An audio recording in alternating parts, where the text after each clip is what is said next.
We're back. This is Spalding Bare Bones Style Broadcasting. Norman Woodstock. I'm going to remind you something, as it is there. I'm the king of the Jews. I'm also an old Bible thumper. I started out an older boy. I was christened when I was a child. I can remember my christening.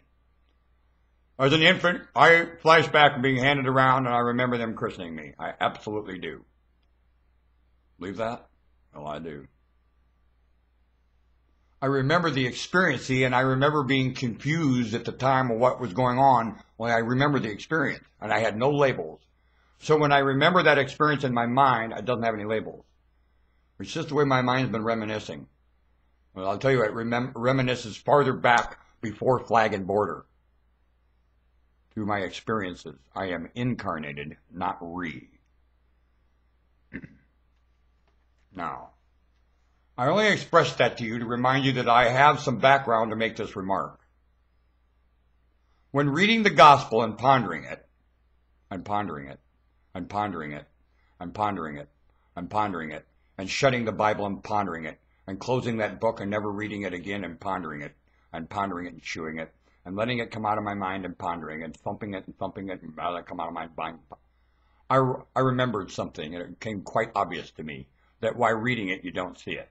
When you ponder it, it's vividly evident. Here it is. Jesus Christ lived for everyone with this planet for as long as it ever did before him and after. He lived so much that when you remember the gospel, and you remember this man's life, what little you know about it, and it's all BS, because they wouldn't remark honestly about him in day, and that's what that gospel reminds you. It tells you that they wouldn't, Jesus' day, nobody would remark honestly about him. No one remarked accurately, and they spit in his face every chance they get. He lived for humans. He lived for the truth. The thing that Christ lived for is what you call the truth. And I ponder that word because I don't know if it requires description or not, really. In reality, the truth is an after fact. It is not before the fact, or is it?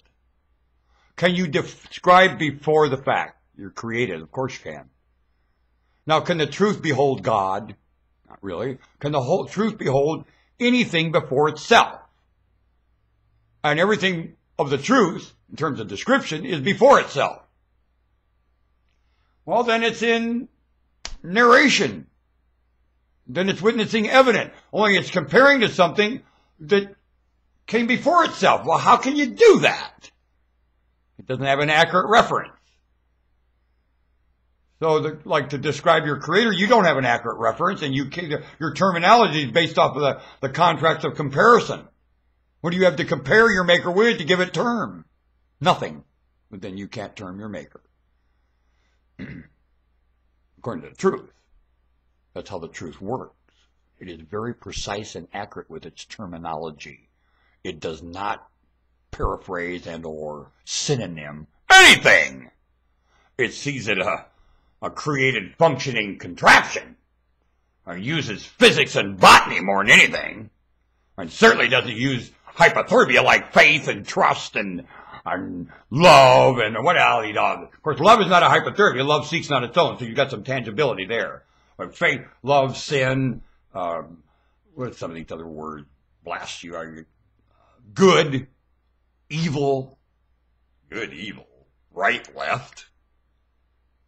Can you get any consensus out of right, left, good, evil?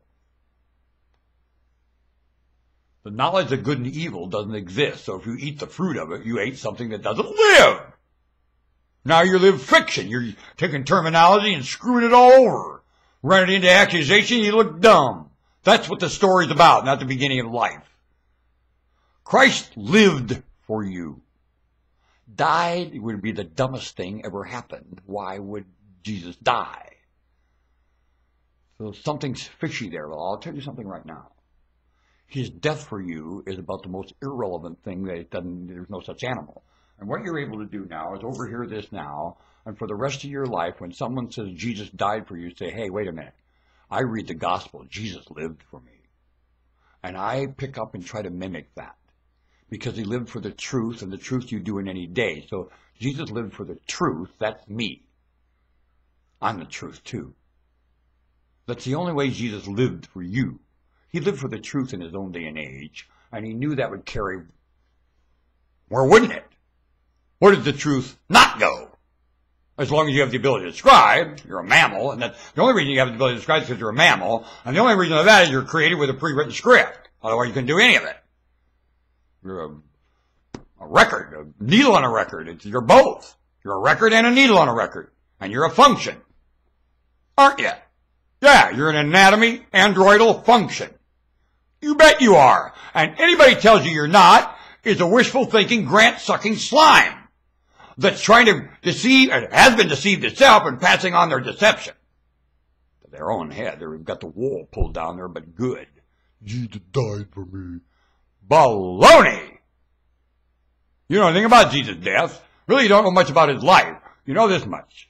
Or his living, pardon me, not life. Nothing does life here, it does living. And Christ did living.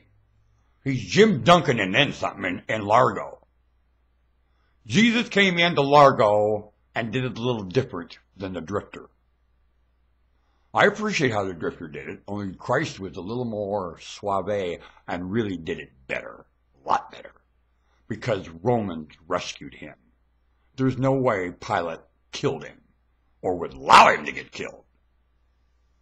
What do you think when these tyrants like you? Do tyrants like some people? You've got Pontius Pilate, a tyrant. You've got all these people, little tyrants. What happens when, have you ever had a tyrant like you? Have you ever had a vicious human being like you? Have you? How'd you feel? Were you worried? Did you worry about that vicious human being hurt you? Did you? I've had vicious people like me that I never had a concern about them hurting me. I knew why they liked me. I aren't going to change from that. I'll always be the same, and that's why they like me. And that's why they won't hurt me. They're vicious. Now, if you're a phony and you're not genuine, they won't like you. And they'll cut you to shreds. And one of the reasons they like me is because I'm so genuine. I'm just now me. They find that priceless, and they'll defend me to the hilt. They're vicious. And I never fear about cutting my back. It's the phonies that cut my back, not the vicious. Keep that in mind with Pilate and Christ, and those Roman soldiers, and those Roman cops, and those prostitutes, and those murderers, and those thieves. They liked him because he was genuine. And did they ever? There's no way that the phonies from higher education got them to be phony and kill him. Now, they'll tell those punks from higher education and you to the day, anything your greedy little mind, stingy mind will grab. Only that ain't what happened to Jesus. I'm telling you, I know humans. I like humans, and they don't do things like that. What of that? They'll chase down cancer. They don't crucify humans like Jesus. Well, they will write a phony report. Sure, they'll write a phony report to phony people. Sure, they will. Are you a phony person that grabs a phony report? Are you? Because I tell you, when you read and picture the gospel and chew it and drink it like flesh and blood, Jesus Christ lived for you. And be really glad because he lived for the truth, and you wear the truth in your own day and age, and you'll connect with Jesus. And you'll understand suffering and why truth suffers here, and you'll be able to live somewhat with suffering and the truth because Christ demonstrated how to do that. Very much did he. Spalding out of here. Better get going so I can upload.